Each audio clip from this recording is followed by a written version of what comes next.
नमस्कार दोस्तों, horror tales के एक नए एपिसोड में आप सभी का स्वागत है। आज की कहानी है अब्बास की है। अब्बास एक ट्रक ड्राइवर है और वह आधी रात में ट्रक चलाना ज़्यादा पसंद करता था, क्योंकि आधी रात को सड़कें खाली होती हैं, जिस कारण वह तेज़ी से अपने ट्रक को भगाकर अपनी मंजिल तक पहुंच जाया करता था। अब्बास के साथ उसका बेटा उस्मान भी रहता था। रोज की ही भांति वो आज भी कुछ सामान लेकर राजस्थान बॉर्डर की तरफ जा रहे थे। घने घने जंगलों के बीच से निकलते हुए उनकी गाड़ी लगभग 100 से 120 की स्पीड पर थी। अचानक आए घुमावदार रास्ते में उनके ट्रक का पहिया पंचर हो गया। अब्बास नीचे उतरकर अपने ट्रक के पहिए को चेक कर रहा होता है कि तभी उसका बेटा जैक लेकर उसकी मदद करने आ जाता है। दोनों मिलकर गाड़ी ठीक करते हैं और थोड़ी दूर आगे बढ़ते ही हैं कि बीच रास्ते में उन्हें एक औरत घूंघट ओढ़े दिखाई देती है। अब्बास को कुछ समझ नहीं आता कि रात के इस वक्त कौन औरत इस समय इस जंगल के बीचों बीच मिलेगी। लेकिन वह औरत अचानक दौड़कर सड़क के बीचों बीच खड़ी हो जाती है, जिस कारण अब्बास को वह गाड़ी रोकनी पड़ती है। वह औरत अब्बास के पास आती है और गिड़गिड़ा कर मदद मांगती है। अब्बास उसकी मदद को तैयार हो जाता है।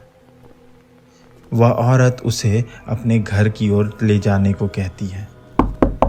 वह कहती है कि उसका बच्चा दर्द से कहरा रहा है, उसे काफ़ी तेज़ बुखार है, कृपया कर आप उसे अपने साथ डॉक्टर के यहाँ ले जाएं।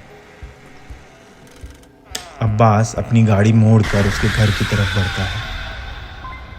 उस औरत का घर घने जंगलों के बीच से होकर जाता था। अब्बास और उसके बेटे को कुछ सही नहीं लग रहा था, लेकिन एक माँ को रोता हुआ देख अब्बास को सही नहीं लग रहा था।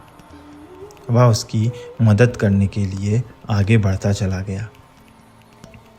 कुछ देर चलने के बाद जब अब्बास ने उस औरत से पूछा कि किस ओर जाना है, तो वह औरत चुपचाप बैठी रही। उसने बस आगे की ओर इशारा किया। अब्बास ट्रक को भगाते भगाते काफ़ी आगे निकल आया था कि तभी अचानक उसने अपने गाड़ी के शीशे में उस औरत की परछाई देखी। औरत की परछाई में वह बिल्कुल भी जिंदा नहीं लग रही थी। उसकी आंखों की जगह काले गहरे गड्ढे थे, होंठ कटे हुए थे।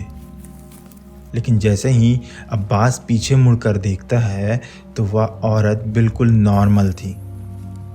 अब्बास को कुछ समझ नहीं आ रहा था कि तभी अचानक अब्बास ने उस औरत के पैरों की ओर ध्यान दिया। उस औरत के पहले तो पैर दिखाई नहीं दिए, लेकिन जब थोड़ी सी कोशिश की अब्बास ने तो उस औरत के पैर पीछे की ओर मुड़े हुए थे। अब्बास समझ चुका था कि अगर वह परेशान होगा तो वह औरत अब्बास और उसके बेटे को यहीं मारकर चली जाएगी। अब्बास ने अपने डर पे काबू पाया। उसके बाद औरत से मीठी मीठी बातें करने लगा। एक जगह गाड़ी रोककर अब्बास ने उस औरत को नीचे उतारा और औरत से कहने लगा कि आपको किस ओर जाना है, आप हमें बताइए। इन सब बातों में उलझाकर अब्बास ने अचानक उस औरत को धक्का मारा और दौड़कर अपने ट्रक पर जाकर बैठ गया। वह ट्रक स्टार्ट कर उस तरफ से भागने लगा। गाड़ी मोड़कर वह जितनी आगे जाता वह औरत उसके आगे मुझसे खड़ी मिलती। यह देखकर अब्बास और उसका बेटा रोने लगे थे। दोनों बाप बेटों के आंखों में आंसू भरा था। वह बस अपने अल्लाह से अपनी जान की भीख मांग रहे थे। काफ़ी दूर निकलने के बाद जंगल ख़त्म हुआ और उस औरत ने उन दोनों का पीछा छोड़ दिया। अब्बास एक ढाबे पर जाकर रुका, जिसके बाद दोनों ने पहले पानी पिया। उसके बाद उस ढाबे के मालिक को अपनी आप बीती सुनाई। ढाबे के मालिक ने बताया कि वह एरिया 2 शहरों के बीच का बॉर्डर है। वहाँ पर अक्सर तस्करी के चक्कर में गोलीबारी होती रहती है।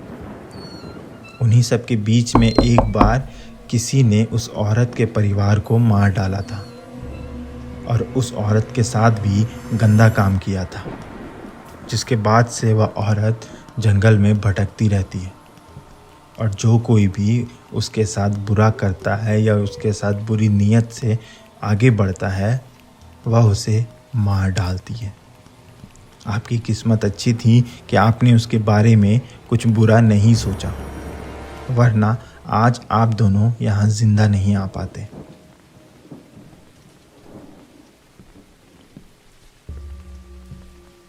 तो ये थी हमारी आज की कहानी। आपको हमारी कहानियाँ कैसी लगती है हमें कमेंट करके ज़रूर बताएं। हमारे चैनल को सब्सक्राइब करें। धन्यवाद।